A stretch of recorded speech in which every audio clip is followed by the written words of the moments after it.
episódio Inteligência Orgânica começando, eu que não gosto de fazer longas introduções, mas esse podcast, ele tem um intuito pessimista sobre o futuro, né? Um intuito, um propósito, um olhar, porque qual que é o papel de nós seres humanos em um mundo que é dominado por algoritmos? E eu estava pensando aqui, agora antes de começar, ô Thiagson, que você estar aqui hoje é uma coisa boa que o algoritmo me trouxe. Porque eu conheci teu conteúdo, sei lá como, no Instagram, né? Dos vídeos que você faz. E eu me identifiquei na hora, não pela nossa história de vida, que ela é bem diferente, mas pelo fato de você querer romper com as barreiras da universidade, né? Popularizar aquilo que era restrito a uma elite intelectual, que eu já odeio essa palavra só por ela, se ela é elite, né? Ela é excludente já, de certa forma, e eu acho que você faz isso muito bem em vídeos curtos, em conteúdos online, que é justamente botando o dedo na ferida, cutucando onde deve ser cutucado para a gente romper justamente com esses paradigmas. Então, eu agradeço ao algoritmo, à inteligência artificial, por você estar aqui hoje. Tudo bem? Seja muito bem-vindo, Thiagson. Ô, Pedro, muito obrigado. Obrigado pelo convite, é um prazer falar do trabalho. É isso. Não precisa ser só do trabalho, não. Trabalho, vida. Esse podcast não tem pauta restrita, não. Mas, assim, eu acho que a maioria, talvez, do pessoal que já acompanha, porque o Inteligência Orgânica é um podcast recém-estreado, assim, não tem muito pessoal. É um podcast de muito prestígio e pouco público. Mas, cara, eu queria também conhecer, porque eu não sei exatamente a tua história, como que você chegou. Eu sei que você é doutor em música, né? Você tem uma formação clássica, mas também tem uma cultura do funk ali que você propaga, defende. Então, conta um pouquinho de como que você chegou até aqui. Cheguei pelo seu convite. Então, né, atualmente é até difícil dizer o que eu falo, porque a gente faz tanta coisa, a gente produz conteúdo pra internet, a gente tá na universidade também, terminei o doutorado há pouco tempo, a gente dá palestra, publica livro, é tanta coisa assim que é difícil. Mas eu tive interesse por música, aí eu aprendi a tocar violão no bairro e quis me aprofundar, né, nisso. Estudei música na Fundação das Artes de São Caetano do Sul. Depois eu fui para a faculdade, para a Unesp. E quando a gente começa a estudar música no conservatório, é música clássica. Porque é um imperativo institucional, eles não sabem ensinar outra coisa, né? E eu acabei gostando, aprendendo a gostar. E também tem um detalhe, quando a gente vai fazer faculdade de música, a gente já tem que entrar sabendo música. Então, o vestibular de música tem uma nota de corte baixa, né? Mas tem 2 vestibulares. Tem o vestibular de música, a prova de habilidade específica.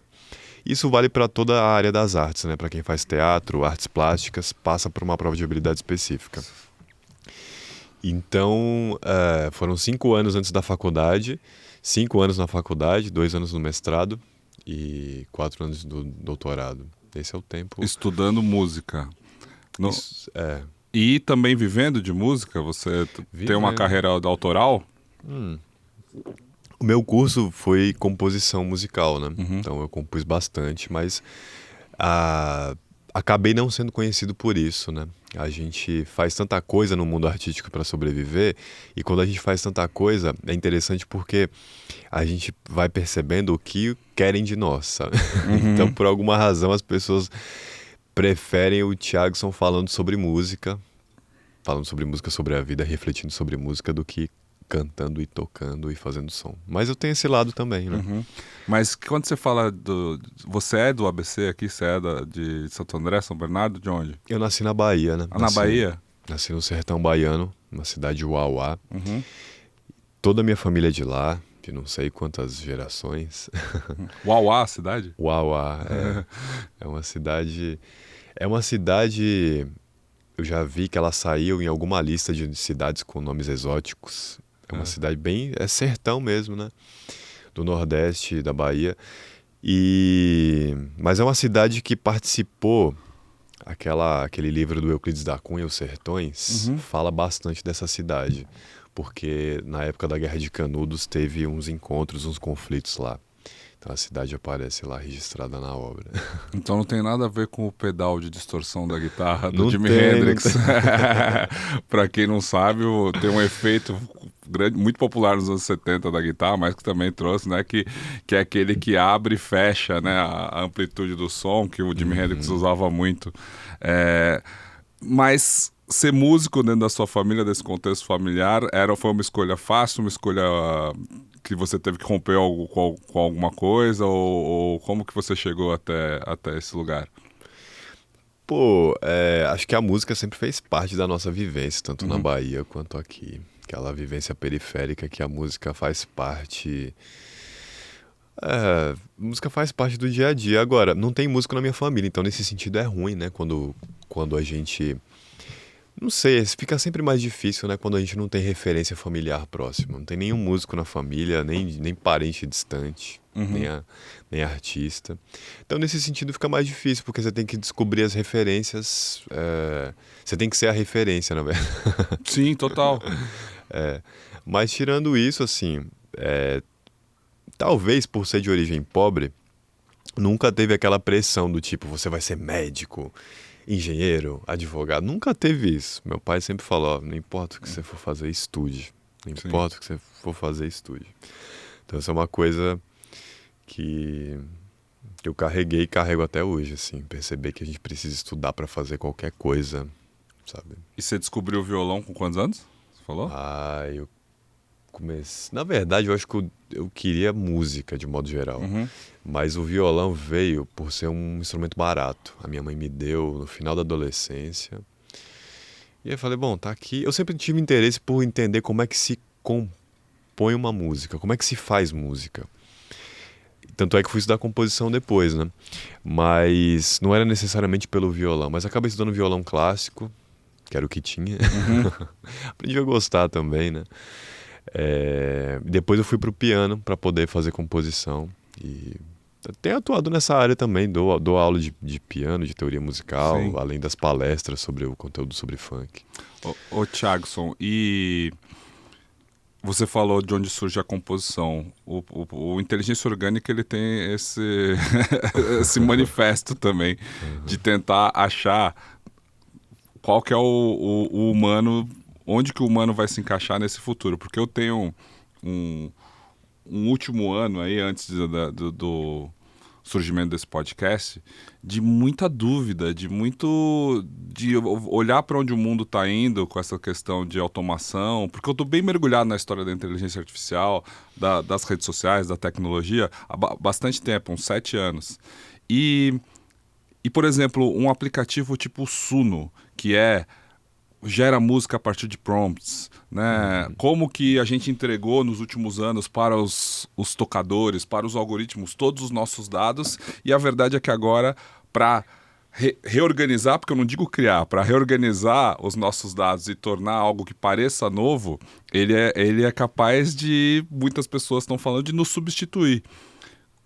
Você que estudou composição, onde que surge, qual que é o algoritmo humano dessa parte, né? De onde veio a arte? Porque, na minha opinião, só nos vai sobrar a arte como seres humanos. Né?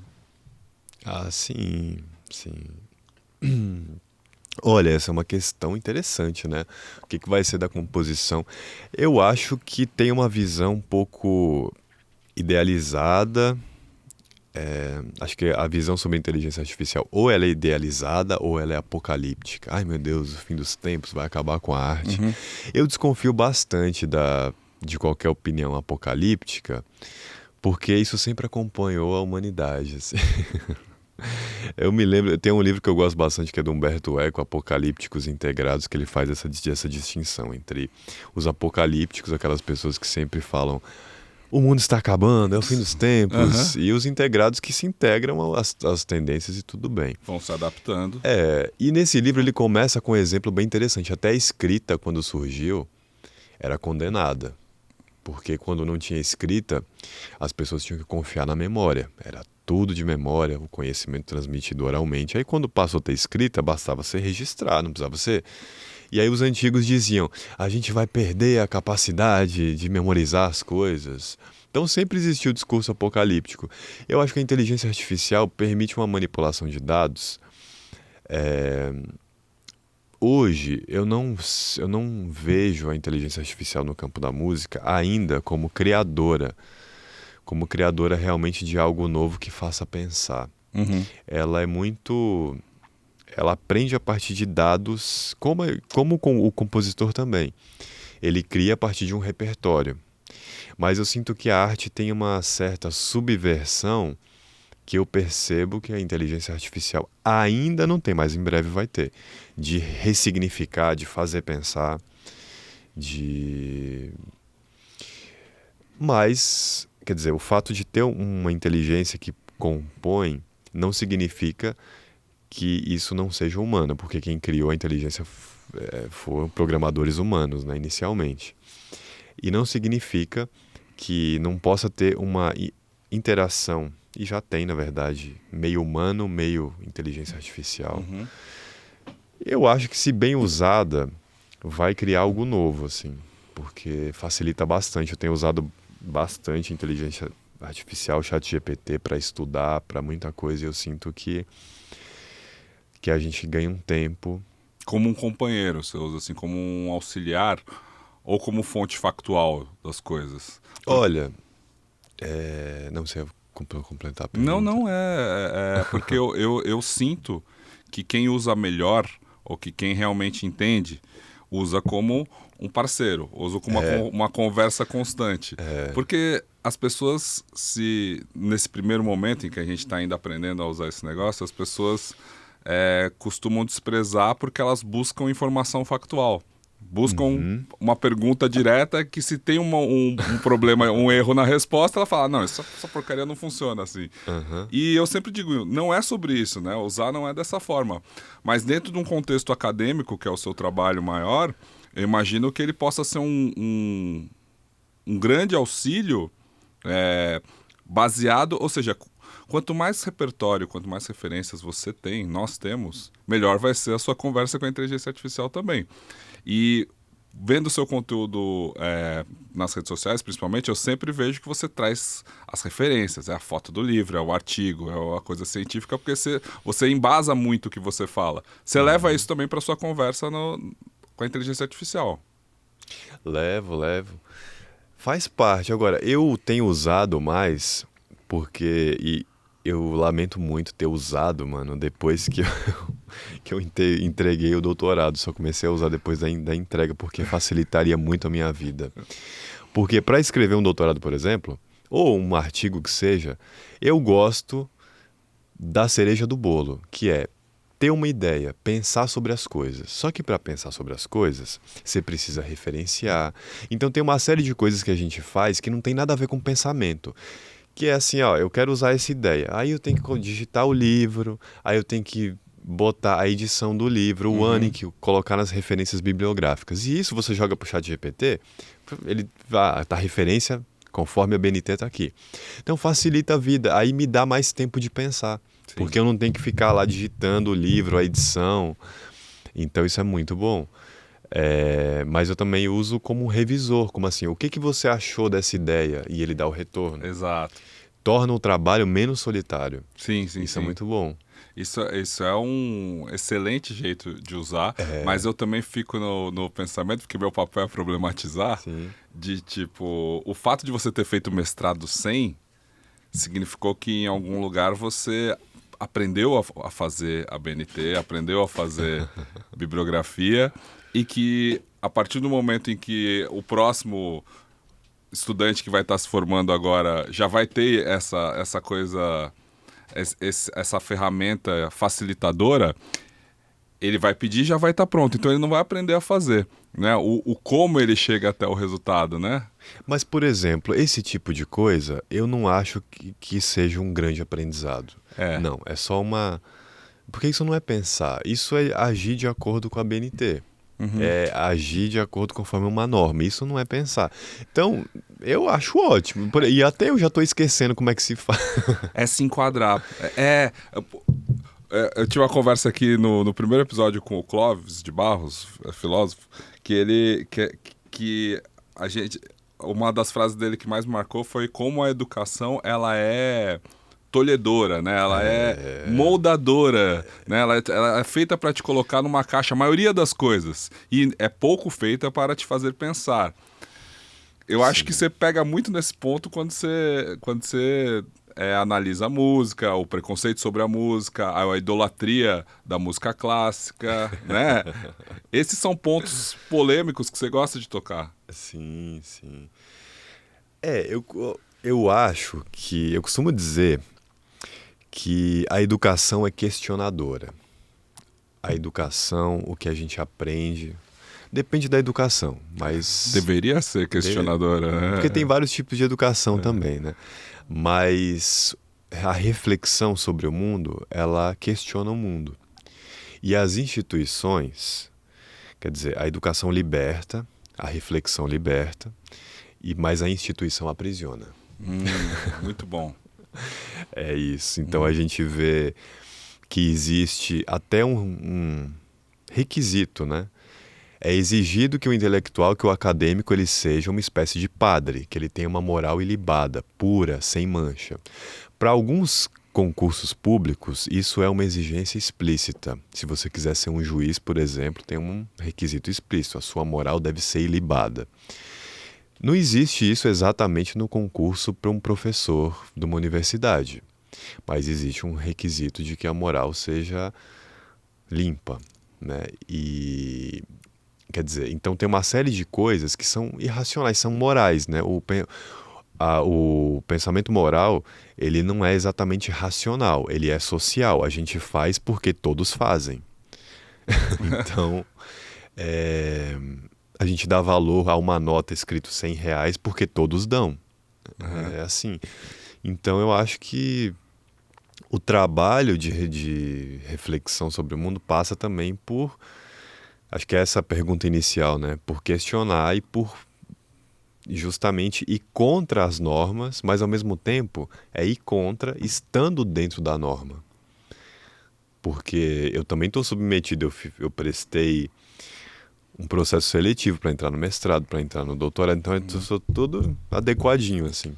Você tem bolsa? Tive bolsa. Teve bolsa? Tive e aí bolsa. tem mais regras ainda para cumprir, né? Para ter um financiamento.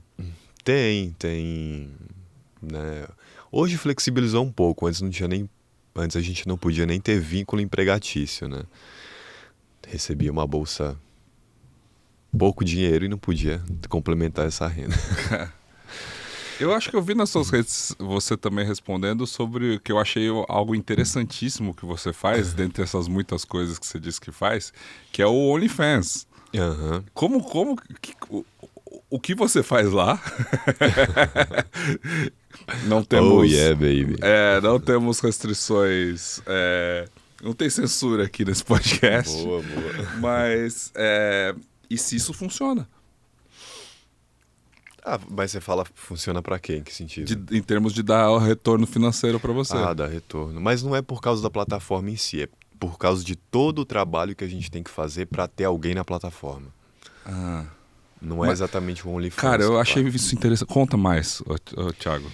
Então, o OnlyFans é uma plataforma que tem se usado para publicar conteúdo sexual. Certo. Expor nudez, até relações sexuais. Eu uso mais expondo meu corpo do jeito que eu vim ao mundo. E tem dado retorno, assim, mas não é por causa da plataforma, novamente. É por causa de todo o trabalho que a gente faz. E aí, alguém tem a curiosidade. Eu quero ver esse cara pelado. Então, vai lá e vê. Só que isso não é uma coisa... Eu aproveito isso para justamente trazer para a reflexão intelectual. Que eu gosto da reflexão intelectual, não é só profissão. Eu sou uma pessoa assim. Eu gosto de pensar e de refletir sobre as coisas do mundo. E quando eu falei que se exige que um intelectual, que um acadêmico tenha essa moral limpa, tem a ver também com o fato de que as universidades nasceram como extensão da igreja na Europa, né? A Universidade de Oxford, a Universidade de Bolonha, a Universidade de Paris, era uma extensão da igreja. E por ser uma extensão da igreja, a consequência disso é que até hoje a gente tem uma dificuldade em lidar com a coisa do corpo, né? Tem sempre que estar no mundo das ideias, né? O corpo que goza, o corpo que bebe, o corpo que fuma, o corpo que vive, não é muito valorizado, o corpo concreto. O que se valoriza na universidade ainda hoje é o mundo das ideias, né? O mundo platônico, porque a universidade herda esse platonismo cristão, que é de olhar para o mundo das ideias. Então, eu procuro falar do OnlyFans também para questionar essa ideia. Bom, mas o fato de eu estar no OnlyFans significa que o meu trabalho intelectual é menor? Por quê?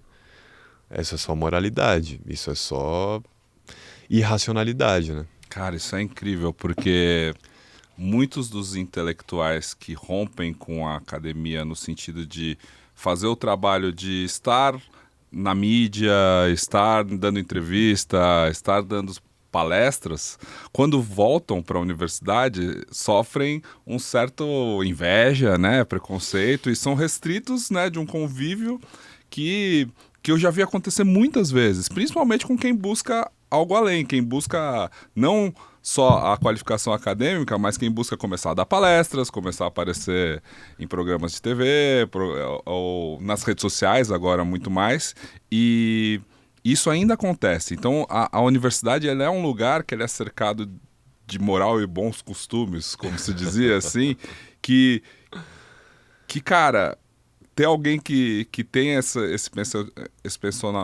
pensamento questionador ainda é muito...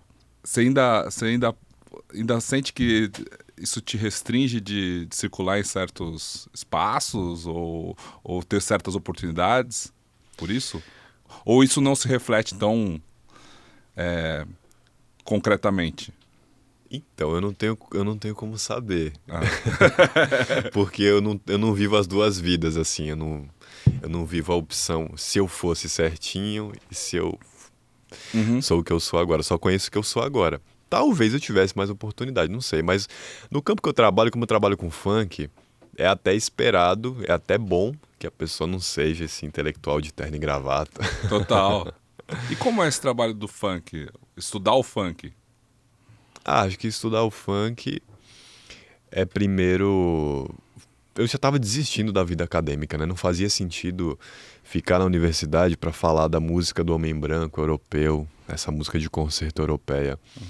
Já não fazia sentido. E é muito difícil também a gente se inserir profissionalmente, né? É uma carreira... Até hoje, eu sou aquela pessoa que trabalho muito, mas teoricamente eu sou um dos vários doutores desempregados, porque os trabalhos são sempre informais, é sempre palestra aqui, aula aqui, então não tem essa estabilidade e não tem o registro na carteira. O CLTzão. Não tem. Mas qual que era a pergunta? Se o fato de ser questionador e de estudar o funk e de ter essa postura incômoda para muitos que têm uma moral e bons costumes ainda pautado no platonismo, numa ótica cristã, talvez, não sei. Sem dúvida. Se isso te prejudica na universidade ou na carreira acadêmica, te prejudicou. E aí você diz que você não sabe porque você nunca foi o outro, né? Então já foi uma resposta. Não, então, na universidade eu esqueci de falar isso, né? Mas o funk, eu enxerguei no funk, e não eu enxerguei, eu percebi, teve um vídeo meu que viralizou, porque eu entrei no mestrado por falta de opção. Por falta, o mestrado não é um plano, uma carreira acadêmica, é falta de opção. Eu falo para as pessoas, cara, essa carreira acadêmica é igual entrar pro crime, é um caminho sem volta. Porque assim, eu terminei a faculdade, tá desempregado, assim, né? Vivendo da loucura da vida. O que eu vou fazer? Não tem emprego, não tem perspectiva. A universidade não abre concurso. Dá para fazer um mestrado. Então é por falta de opção, o que tem ali. Aí no mestrado eu publiquei um vídeo que eu estava num congresso internacional. Antes de entrar no mestrado eu falei, só faz sentido se eu trouxer as minhas inquietações sobre música. Eu acho que sobre o que vivi, trazer a minha origem periférica, falar sobre o funk, que é uma música que é o centro da vida social. E aí eu estava num congresso em 2017, um congresso internacional, analisando Oxanaína do MC Lan. Eu publiquei o vídeo, gravei, Teve uma molecada que eu conheci na Liga do Funk, eles me ajudaram a gravar o vídeo, tal. Gravei o vídeo, soltei e aquilo viralizou. Eu não esperava. E aí eu percebi, viralizou também como uma piada, viralizou depois, esse vídeo foi usado por bolsonaristas para falar assim, o que esses idiotas estão fazendo na universidade pública, gastando dinheiro público para falar de funk. Mas eu percebi uma missão ali, eu percebi, opa, isso mexeu com as pessoas. Muita gente acha que o funk não é um objeto de estudo. E muita gente dentro da universidade propaga isso, o que é pior, porque a universidade, as salas de aula são espaços de olhar para a realidade. E o funk é uma realidade. Ignorada pela elite intelectual, muitas vezes. E como é que você ignora uma coisa que é o centro da vida social? E como que é esse... Porque assim, para quem não tá na quebrada, quem nunca viveu lá e que acompanha o funk da mídia, ou o funk que chega como mainstream, eu imagino que não seja isso que torna o centro da vida social da quebrada. E que são... É igual jogador de futebol, né? Tem 200 para um dar certo, para um estourar, milhões para um estourar, né? E o funk, eu entendo que também seja isso. Hoje, 2025, qual que é esse cenário, assim? Porque a história do funk, o funk carioca, Claudinho Buchecha, sei lá o quê, DJ Malboro, né? Que trouxe para cá. Cara, isso é o que eu, com 41 anos, sei de histórico do funk. Mas o dia a dia, como ele surge hoje, com a rede social, assim, né? Sei lá, eu acho que Condzilla ainda é algo que é super mainstream já é uma outra coisa. O que ele é hoje, Thiago? A gente usa a palavra funk para várias manifestações e vários subgêneros. Tem desde o funk mais pop, tipo Anitta, Ludmilla também, até o funk de baile de favela, funk mais underground. E a minha pesquisa foi focada nesse funk de baile de favela, mandelão ou funk putaria, como a rapaziada chama. Então tem muitos cenários, assim. Tem o cenário da rua, mais ligado, tem coisa que só toca na quebrada. Hoje, com a rede social, é um pouco mais difícil a coisa ficar só restrita na quebrada, mas porque, né? Mas a coisa acaba circulando e vazando para outras classes sociais também. Mas tem o funk mais de baile de favela, que toca naquele lugar que é uma produção específica, mais ruidoso, mais agressivo. E tem as diversas produções, o trap funk, a mistura do trap com funk.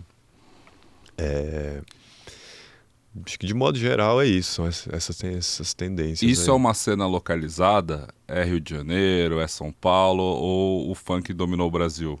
Não, cada cena, até dentro de São Paulo, cada quebrada tem a sua produção específica. Caramba. Tem baile que é mais ritmado, tem baile que é mais bruxaria. Bruxaria é o lado eletrônico, né? Que tem aquele putz-putz, aquele batistaca da música eletrônica. Então, dentro de São Paulo mesmo, para dar um modelo, é heterogêneo. Mas, de modo geral, o trap funk predomina no Rio, São Paulo, Minas Gerais também tem uma cena forte de trap funk. E como você aplicou a metodologia científica nisso? Como foi tua pesquisa? Olha, como é tua pesquisa, né? Certo, a minha pesquisa foi sobre, principalmente, os funks de baile de favela, produzidos em São Paulo, mas também no Rio de Janeiro, em Belo Horizonte, enxergando nisso uma continuidade, uma permanência também dessa cultura musical afrodiaspórica e pensando numa musicologia, numa teoria musical a partir do que é feito, do que é produzido, pensando nesses novos instrumentos musicais, né? Porque o funk é um tipo de música eletrônica, sempre foi produzida com meios eletrônicos. Então significa que os instrumentos do funk não são os instrumentos analógicos, não é piano, não é violão, não é atabaque. Tem som desses instrumentos? Tem, mas é só uma amostragem hoje digital desses instrumentos, né? É raro ter gravação mesmo de instrumentos acústicos, é sempre sons eletrônicos. E aí, pensando numa teoria e numa musicologia que consiga incorporar esses novos meios de produção e consiga incorporar isso no dia a dia da música, porque o que eu quero dizer, quando a gente fala em estudo musical, o estudo musical ainda é muito analógico e eurocentrado. Então, a teoria musical é sempre pensada em instrumentos tradicionais, né? E a nossa concepção de música, toda vez que eu estou em aula, em palestra, eu falo, gente, me dê um exemplo aí de instrumento musical. E até a rapaziada do funk, também dou palestra na Fundação Casa, e aí eu pergunto isso, é sempre, pandeiro, birimbau, violão. Teve uma vez, numa Fundação Casa, que um jovem respondeu YouTube. Ele respondeu YouTube como instrumento musical. E eu falei, olha que interessante, ele já ampliou a ideia de instrumento. Uhum. Celular, a molecada tá produzindo muito com celular. DJ Arana, tem um jovem de DJ que ele é uma criança, deve ter uns 11 anos, e ele produz um funk underground no celular com FL Studio. E é muito louco, você vê uma criança produzindo muito bem com celular. Uhum.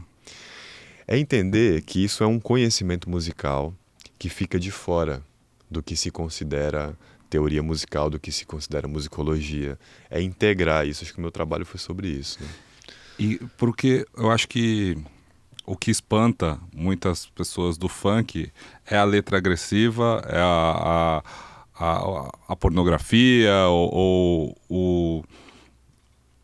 Eu acho que, na verdade, particularmente, minha bolha de, né, paulistano playboy, morador do bairro nobre, nem ouve esse funk do baile de favela, não chega pra mim, assim, né, pela minha formação, e quando chega, ou chega nos meus pares, com certeza vai gerar uma repulsa, porque, que absurdo, as crianças, né, como que isso assim, isso é uma porcaria de música.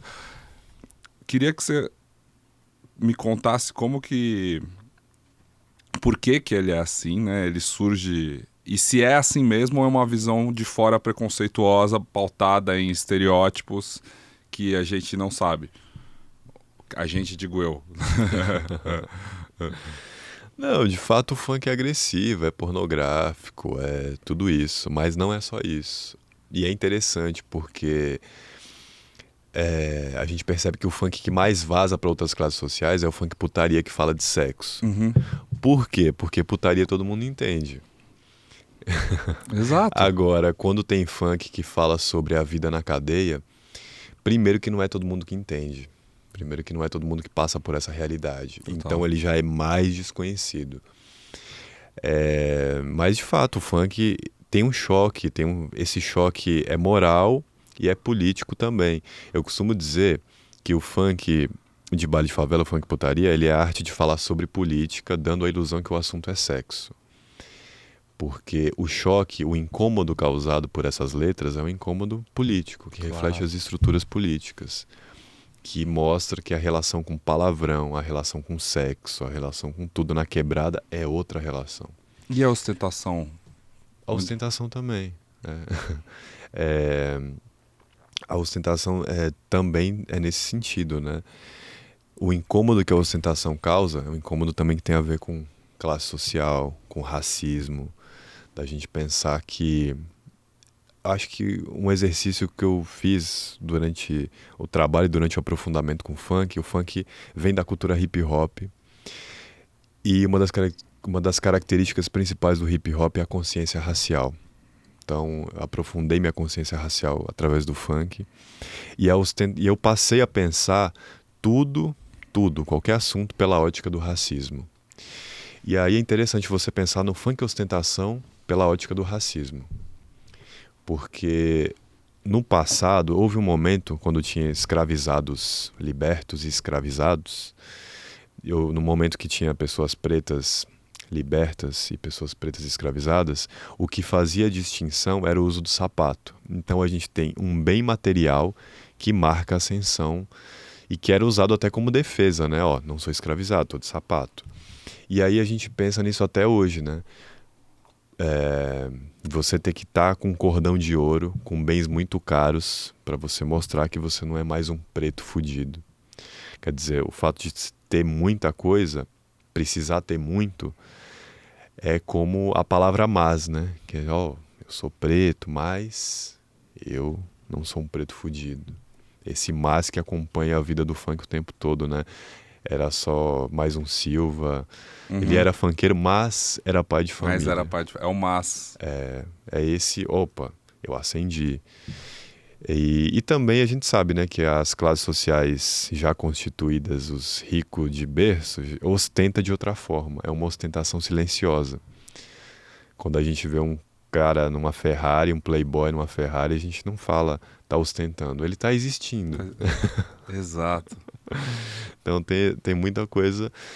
Por mais que se diga que o funk é ostentação e o funk putaria são manifestações alienadas, eu respondo assim, meu parceiro, você precisa ser muito ingênuo para perceber política só quando alguém fala explicitamente de política. Exato. Tem gente que só percebe política quando ouve Racionais, porque ali a crítica é explícita.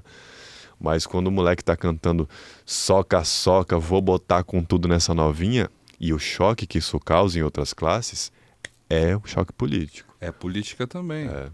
Cara, é muito forte o que você tá falando, ainda mais citando Racionais, que é um dos poucos que furou a bolha e que hoje, desde a minha infância, na verdade, ouvir Racionais, meu irmão mais velho, em 91, 92, toda noite a gente ouviu um programa de rap chamado Espaço Rap Brasil, Projeto Rap Brasil, que tocava na rádio, e que era lá o começo, Sampa Crew, Racionais, Taíde DJ1, que é justamente uma origem do rap nacional que começou a abrir a cabeça da gente, né? Mas no sentido de... Cara, eu não deveria estar escutando isso aqui não, então que legal, vou escutar, sabe? Tipo, a gente sempre fica lá pensando, pô, com certeza o Mano Brown não gosta que a gente escute. Não é pra gente, mas, cara, que legal que a gente tá escutando, assim, né? E isso traz, pra quem nunca ouviu, isso abre uma percepção, uma consciência de classe, uma noção de mundo muito importante, muito formadora de caráter. O rap eu acho que tem essa importância, mas o rap, em algum momento, virou funk, né? E perdeu a capacidade de chegar no mainstream. Dificilmente a gente vai ter outro Racionais, né? Eu acho, no sentido de... Porque eles são muito pioneiros e muito veio depois. A gente teve... Eu lembro que o que me marcou bastante depois, Sabotagem. E aí pro funk eu também envelhecendo, todo mundo, não fui pessoalmente falando. Tudo isso para perguntar assim, se alguém quiser fazer uma imersão hoje em funk, baile de favela, proibidão, o que eu devo ouvir? Quem que eu devo procurar? Pô, atualmente a gente viu a prisão do MC Pose do Rodo e acho que é um bom momento pra gente olhar pro que ele produziu, tanto de proibidão é um tipo de funk que fala da vida no crime. Muitos proibidões não tem nem palavrão, nem fala de sexo, mas por falarem da vida no crime são chamados de proibidão porque realmente teve uma lei no Rio de Janeiro que proibia e proibia músicas que faziam referência a facções criminosas. A lei já não está mais em vigor, mas teve essa lei, por isso que era realmente proibido. Então, conhecer a obra do Pose, conhecer o funk, conhecer o putaria, conhecer o trap funk dele, e a partir daí uma coisa... Conhecer um artista é como um livro, né? Um livro leva a outro. E aí, a partir daí, você vai aproveitando essa ocasião que ele foi preso numa perseguição, num ato racista, assim, explícito. Fala mais, porque como é difícil, né? Esse mundo das bolhas. Eu não sabia que ele existia até o fato da notícia MC Pose foi preso.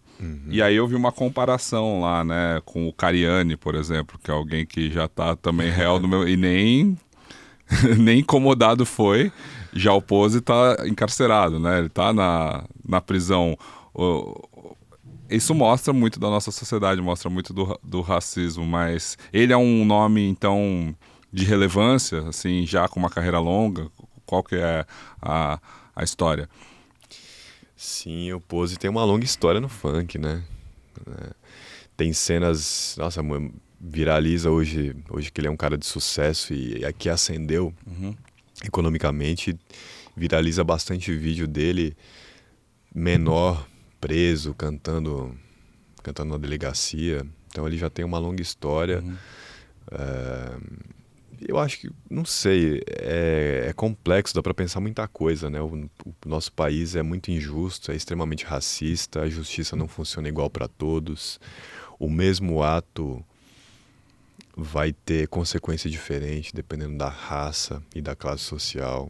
Então isso a gente vê muito e para além da questão política, né? De usar alguém como...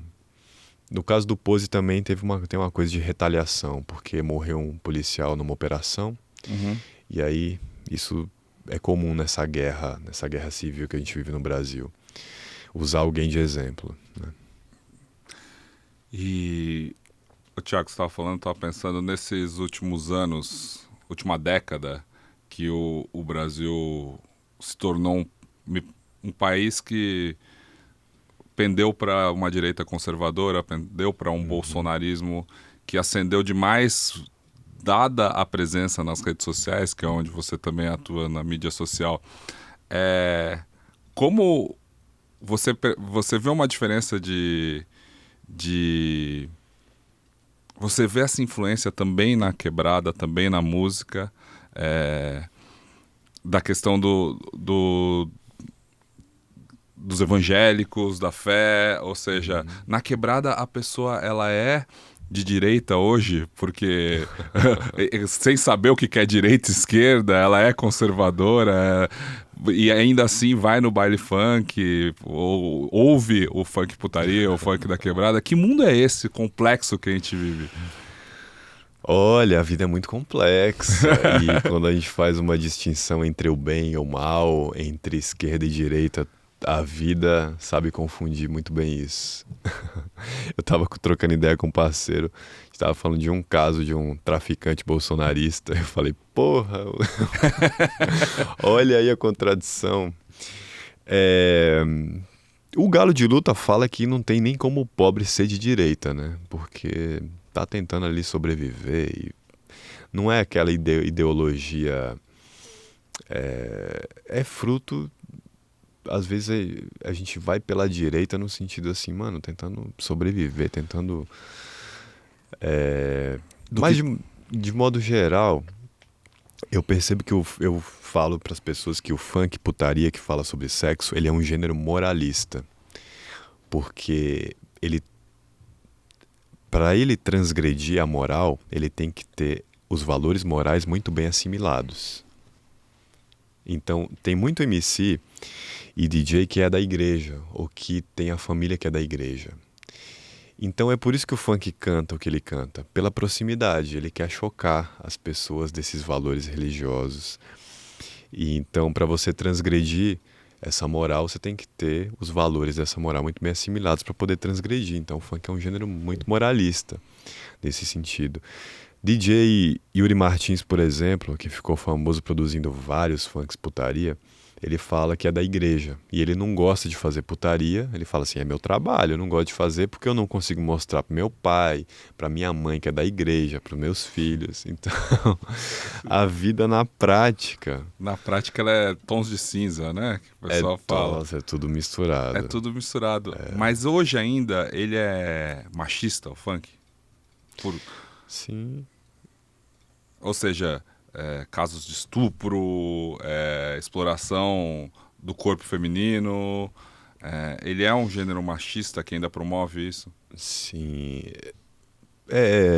Eu tenho muito cuidado em falar sobre esse tema, não só por essa questão de eu ser um homem falando sobre essa questão, né? Bom, sobre a questão principalmente das mulheres no funk, da objetificação. Mas principalmente porque a gente vive numa época muito complexa e houve um momento na história em que a maneira de cancelar e censurar e deslegitimar o funk no começo dos anos 90 era dizendo que o funk era som de bandido do mal por essência. Era associando o funk ao crime. Era uma forma de deslegitimar o funk. Hoje a gente está num momento tão complexo que se você quiser deslegitimar o funk, você precisa recorrer a algum consenso moral. Ah, o funk é machista. Ah, o funk é o culpado dos problemas sociais. Eu vejo muita gente de esquerda fazendo isso. Total. Usando um consenso moral, né? Mas as crianças cantando sexo, como assim? Não, isso é uma coisa que todo mundo concorda, é um ponto pacífico. Mas usa isso não no sentido da preocupação legítima com as mulheres e da preocupação com a objetificação do corpo, mas usa isso para cancelar o funk. Nas minhas redes sociais é muito curioso. Quem mais vem me encher o saco dizer assim, dizendo você defende um gênero que objetifica a mulher. É homem. Quem mais enche o saco é homem. Não tem mulher falando isso nas minhas redes sociais. Quase nunca tem. E eu, malicioso, sei. O homem está preocupado com isso? Sem contar que a objetificação do corpo, ela é uma polêmica um pouco falsa. Quem mais objetifica o corpo, principalmente da mulher preta e periférica, que trabalha como diarista, é o capitalismo. O corpo ali é só uma matéria de trabalho descartável. Mas percebe que a gente problematiza quando o assunto é sexo, mas a gente não problematiza quando o assunto é relação de trabalho. O corpo pode ser explorado no trabalho, mas ele não pode ser usado para o gozo, e não pode ser usado para o gozo quando a mulher quer, porque quando a mulher quer gozar também no funk, ela enfrenta o machismo, vários problemas. E a questão da infância também. A gente problematiza. O Ministério Público, no ano de 2014, proibiu o MC Pedrinho de cantar. Por volta de 2014, a gente teve um fenômeno no funk que nunca mais teve, que foi a produção de funk, muitos funks produzidos por crianças cantando putaria explícita. Isso deu vários problemas na justiça. O MC Pedrinho foi proibido pelo Ministério Público de ficar 9 meses sem fazer show. E as músicas dele tiveram que ser tiradas das plataformas, porque você viu uma criança cantando como é bom fuder uma puta profissional. Nossa. A novinha do boquete bom. Aí o Ministério Público foi lá e... Mas veja, a realidade material da favela faz com que não exista infância, porque infância é uma construção social, depende da realidade material. Mas quando o moleque tá vendendo pano de prato no farol, tá vendendo bala, não se problematiza. A gente naturaliza isso. A gente ignora. A gente ignora. Agora, quando você vê o MC Pedrinho falando como é bom fuder uma puta, com aquela voz de criança, aí você problematiza. Então a gente tem uma dificuldade em lidar com o sexo, que é aquela dificuldade que faz os intelectuais também serem padres. Não transa, né? Tem que ter sempre... Exato. Acho que você alugou um triplex na minha cabeça agora. Porque esse questionamento, ele mexe com muitas certezas, né, que não deveriam existir, que são construções do capitalismo. São construções que, óbvio, ele só incomoda porque ele está chamando a atenção de uma forma que incomoda uma posição social, ou ele incomoda algo que na cabeça de algumas pessoas não deveria existir, né?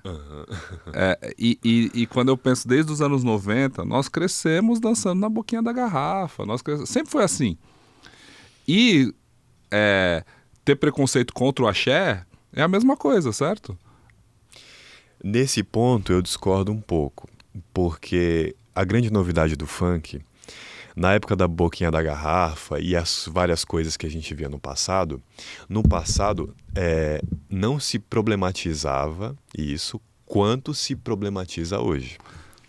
E o interessante do funk a gente está num momento em que se problematiza, em que se fala muito sobre feminismo, sobre as causas femininas, inclusive como propaganda. A gente vê propaganda da Avon sendo feminista, né? E aí vem o cara e canta: eu vou te botar com tudo, não tô nem aí. Isso que é interessante do funk. No momento em que a gente tem esses debates, vem o funk. Naquele momento da boquinha da garrafa do El Chan não se problematizava como se problematiza hoje. Mas quando o funkeiro canta certas coisas que hoje se problematiza e o funkeiro continua cantando, reproduzindo aquele velho machismo e tal. No fundo, ele está querendo dizer, esses debates não estão chegando na quebrada. E por que não estão chegando? A educação podre do jeito que a gente tem. Eu estudei numas escolas públicas que era tipo cadeia. Sim. Aula vaga. Então, a educação não chega. Por isso que a gente tem essas produções agressivas. O Estado não chega. Quando chega, chega oprimindo. Então, tem várias questões aí também nessa... Ou seja, só para ver se eu entendi. A gente tem uma problematização hoje maior ou uma percepção de problematização maior, no sentido de que as redes sociais jogaram temas para todo mundo e aí agora a gente tem a noção de que o que eu falo pode incomodar um grupo, pode incomodar outro grupo e a gente tem muito mais percepção de como as mensagens chegam. Certo? Também. Então lá, talvez no mundo de mídia formal padronizada, poderia ter essa problematização, mas ela era restrita e aí ela não ficava amplificada pelo fato das pessoas poderem falar abertamente isso e ficar pensando sobre esses muitos temas que a gente faz. Porque a cultura do cancelamento é também um pouco isso, da percepção, né? Ou seja, a gente é inundado de informação, a gente é bombardeado o tempo todo e agora a gente tem o feedback de tudo isso ao mesmo tempo. Isso gera discussões, gera bolhas, gera problemas que a gente entende que o que a gente falava nos anos 80 é errado porque a gente tem o retorno, né? Volta, incomoda mesmo as pessoas, é preconceituoso. Então aquilo volta e aí... Isso gera esse cancelamento. Mas o que você está falando na quebrada, esse cancelamento, essa cultura de normas que já são muito presentes no meio acadêmico ou na mídia formal, não chega. Não chega. Ainda tem um espaço em que falar essas coisas não é com o intuito só de chocar, é o intuito do que é o dia a dia, é isso que você está falando? Acho que muitas vezes sim, né? Esses debates, essa forma politicamente correta, isso. Que na verdade é uma... não é espontâneo, né? Muitas vezes é uma imposição do mercado, quer dizer, não é uma preocupação com as causas legítimas, não é uma preocupação com o racismo, não é uma preocupação com o feminismo. Às vezes tem que parecer legal para você estar no seu ambiente de trabalho. Então, esse cuidado na quebrada não tem, é mais honesto. Então, é o que eu vejo na universidade, por exemplo. Quando as pessoas têm acesso a leituras e debates... Na USP eu vejo, muita gente continua sendo racista, muita gente continua sendo homofóbica, muita gente continua sendo machista, mas o racismo e o machismo e a homofobia acontecem de uma outra forma, né? O preconceito de classe. Então, o acesso, que eu quero dizer é que o acesso a esses debates traz um outro tipo também de uma forma mascarada, né? Traz um racismo mascarado. E eu sinto que na quebrada até o racismo é explícito, né? Porque tudo bem, a gente sabe que a favela é um fruto da escravidão, então é um lugar de maioria negra, mas eu vejo muito racismo na favela. Tem também. Como é essa máscara que chega na universidade, assim, do racismo, do machismo? Dá pra pontuar situações? Dá, ué. Nossa, são tantas. Eu ouvi recentemente de uma professora que ela falou que ela tem alguém na família, ela é uma professora branca de uma universidade, e ela me contou de alguém na família de uma criança negra na família. E aí ela falou, e o que eu faço para essa menina, por exemplo, eu dou muitos livros para ela sobre consciência racial, dou muitos livros sobre isso. E aí, isso vale lembrar aquele livro, Tornar-se Negro. Eu fiquei pensando nisso, uma professora branca dando livros sobre consciência racial para uma criança negra. O quanto talvez a criança queira só brincar. E já vem alguém dizendo, você é negra, você precisa disso, você precisa ler aquilo, você precisa conhecer aquilo, você precisa... E isso é interessante porque é uma outra consequência do racismo que surge de uma preocupação da professora branca com a consciência racial. Mas isso talvez, para uma criança, acho que vai ser importante, quer dizer, é muito complexo esse exemplo que eu estou dando, porque de fato a leitura vai ser importante para a consciência racial, mas talvez nesse momento a criança queira só brincar e queira só existir. Ela não está preocupada. Quer dizer, e o mundo vai dizendo. Outro exemplo que eu ouvi na universidade é de um aluno negro que ele queria estudar, sei lá, algum filósofo europeu. E aí veio um professor da USP e falou: você não acha que você deveria falar sobre raça? Do tipo assim, porra, cara, deixa as pessoas ser o que elas quiserem, sabe? Então isso é uma outra consciência, isso é uma outra consequência desse racismo que surge nesses ambientes que tem muitos debates e acessos. Ele vem de uma outra forma, mas vem. Muitas vezes disfarçado de uma consciência racial, né? Mas você acha que é importante medidas de reparação histórica? Ah, claro, sem dúvida. Cotas. Tem que ter. Isso é importante porque quando a gente vai para a favela a gente vê uma maioria negra. Por quê? Porque por causa de tudo que aconteceu. Tem que ter reparação, não só reparação, acho que tem que ter... não sei, acho que quem é branco tem que ficar de escanteio.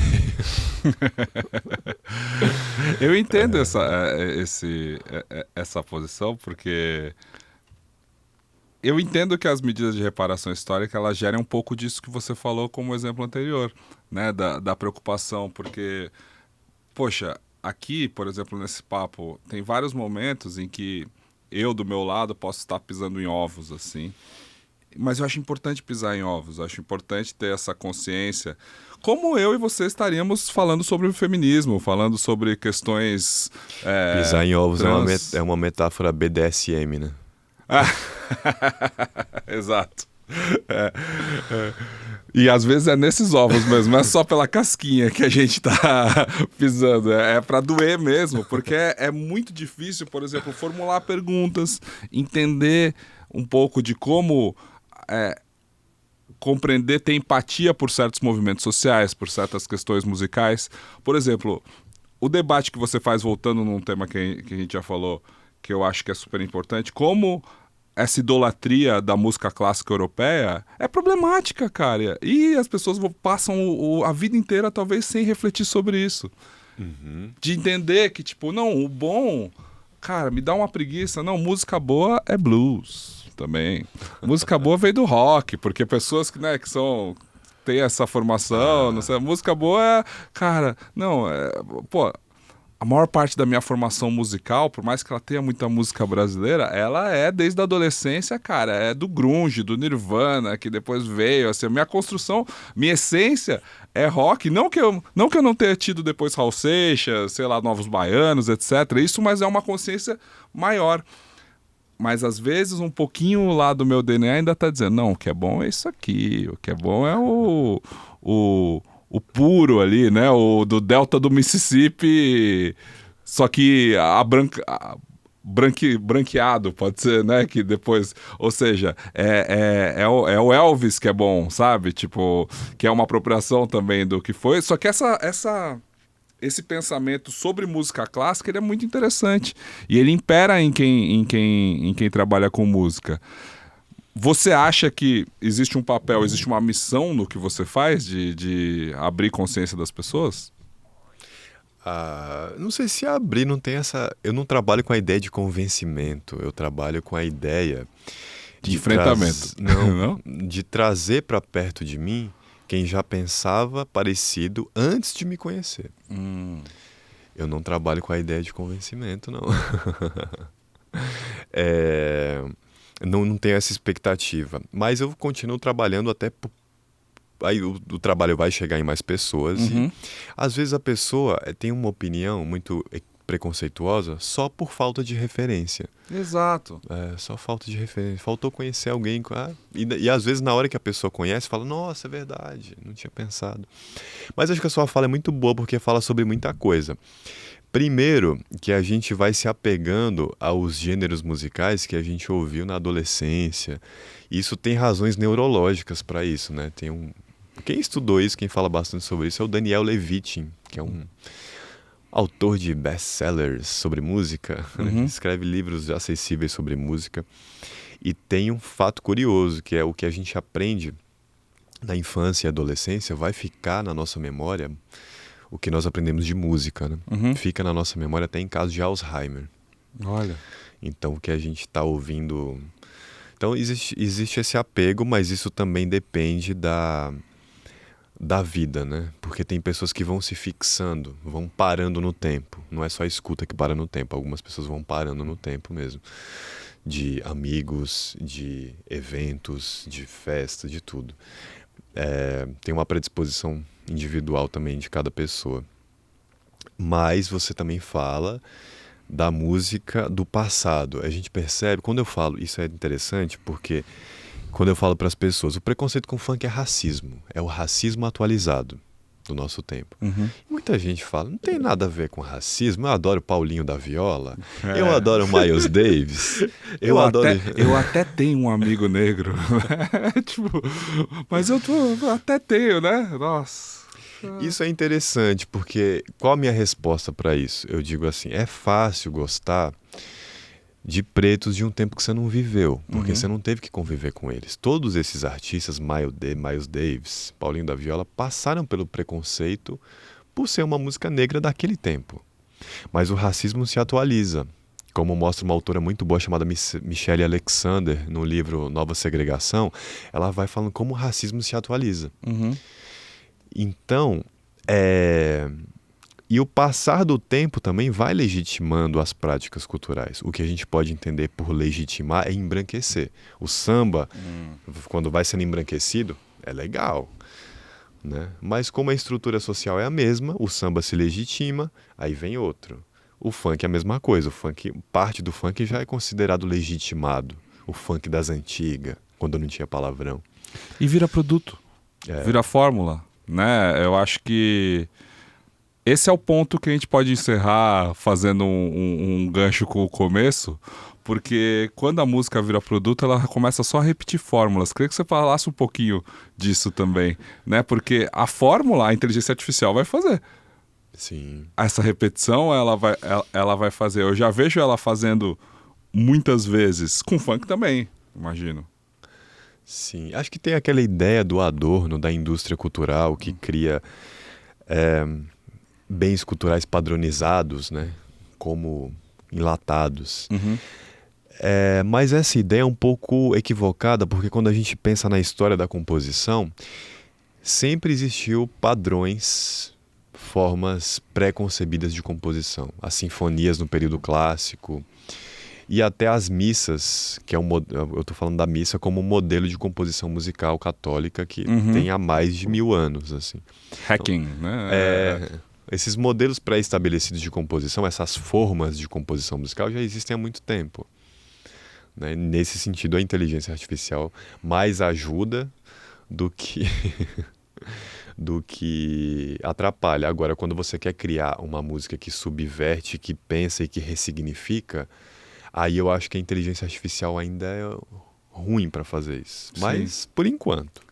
Mas, por exemplo, quando a gente fala de sertanejo, né, que hoje também se desdobra em vários subgêneros, que existem essas fábricas de composição que saem soltando hit para todo mundo, que funcionam em cima de fórmulas, né, clássicas que transformam algo artístico num produto de massa, né, num produto de escala industrial ali. O funk também é assim? Ou ainda existe a fagulha questionadora? No sentido? Olha, boa pergunta. No caso do sertanejo, eu não sei. Mas no caso do funk, eu discordo um pouco dessa ideia de que a coisa é fabricada linha de série. Linha de produção.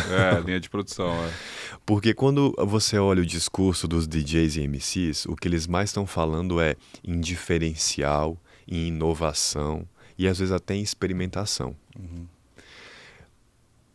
Eu sinto que é muito complicado você sair fazendo hit, porque o sucesso, ele não depende... Isso é uma coisa que eu procuro falar em qualquer lugar que eu tô. Porque eu fui muito enganado na minha faculdade de música. Me fizeram acreditar que o sucesso de uma música, de um hit, está no produto, ou seja, na música. Não está, meu parceiro. Sucesso musical não tem a ver com música. Assim como jogar bola não é suficiente para fazer você ser um Neymar. É uma série de coisas. É um alinhamento dos astros, dos planetas, com o jeito que aquilo vai navegar, transmitir, vai impactar as pessoas, Sim. né? E aí, visitando várias produtoras, eu vi músicas muito bem produzidas. E aí eu falo, gente, por que essa fez sucesso e essas outras 1000 não? Mas ao mesmo tempo, quando a gente olha com individualidade cada obra musical, e o funk é muito heterogêneo musicalmente, você tem o funkeiro que canta afinadinho, todo tradicional, e tem o funkeiro que grita, que berra. Então ele é um gênero musical que tem uma multiplicidade vocal que, por exemplo, o sertanejo não tem. O sertanejo costuma ter sempre o mesmo padrão de cantar. Sim. O funk não. Então, quando a gente analisa cada caso, cada produção, a gente vê uma heterogeneidade que você fala, bom, essa ideia da linha de produção do Adorno até faz sentido até certo ponto. Quando você vai analisar a coisa na prática, não é assim. Tá todo mundo buscando inovação, um diferencial. E às vezes o que viraliza é isso. Última pergunta, que é uma coisa que me incomoda também. Algoritmos ditam composições, ou seja, os artistas estão sendo moldados para viralizar, então a música tem que ter uma composição que te prenda nos primeiros 30 minutos para monetizar no Spotify. Sabe aquela discussão sobre estamos trabalhando para fazer coisas que simplesmente viralizem, porque a gente já tem o feedback do que funciona e o que não funciona, então estamos moldando a nossa arte para o que funciona, entre aspas, aqui, que é viralizar, que é chegar ao público. Onde vai estar o artista que está cagando para isso? Onde vai estar o Itamar Assunção, o Luiz Tati? Onde vai estar os artistas que sempre foram idolatrados por nichos, mas que não tiveram sucesso comercial, assim, em larga escala? Olha, boa pergunta. Acho que você foi começando a fazer a pergunta, eu lembrei de uma frase que é atribuída ao Marshall McLuhan, que é o teórico das telecomunicações do século XX. A frase não é dele, é do John Cooking, que era um padre amigo dele e tal, que pesquisava as comunicações. Ele diz assim: os homens criam os homens no sentido de humanidade, né? A humanidade cria as ferramentas e as ferramentas recriam os homens. O grande lance é esse. Se a gente continuar criando uma arte que era igual à arte antes da inteligência artificial, tem alguma coisa errada, porque a gente vai trabalhar com a inteligência artificial, ser afetado por ela e fazer um produto artístico diferente. Então, acho que tem essa coisa. Mas, assim, acho que esses artistas de nicho sempre vão existir porque existe essa ideia do artista que cria um bem cultural que não é só mercadoria e que isso é uma ideia heróica que seduz muita gente, sabe aquele artista que tem... E muita gente se gaba disso. Eu escuto o artista que tem 3 players no Spotify. E ninguém conhece. Então acho que isso sempre vai existir. É importante que exista. Quem é garimpador de música adora isso, né? Que eu gosto de gostar do que... Daí depois que o cara faz sucesso, que é bom pra caramba pra carreira dele, o cara fala, não, agora se vendeu. Agora eu gostava antes. Before it was cool. Eu gostava antes de ser legal, né? A coisa da modinha, da né? modinha, Agora, pô... isso aí é... eu acho meio sem sentido isso. É bobagem. É política. É política também, tudo é política. Porque o cara se envaidece também. Eu escuto que ninguém conhece. Eu descobri. Exatamente. Muito bom. Thiago, muitíssimo obrigado por esse muito papo. Muito obrigado, que papo da hora. Imagina, mano, foi um prazer. Volte mais vezes aqui, porque daria pra ficar aqui 3 horas. Opa. 69. Que número bom, hein? No OnlyFans você pode conferir ali. Valeu, Thiago. Obrigado.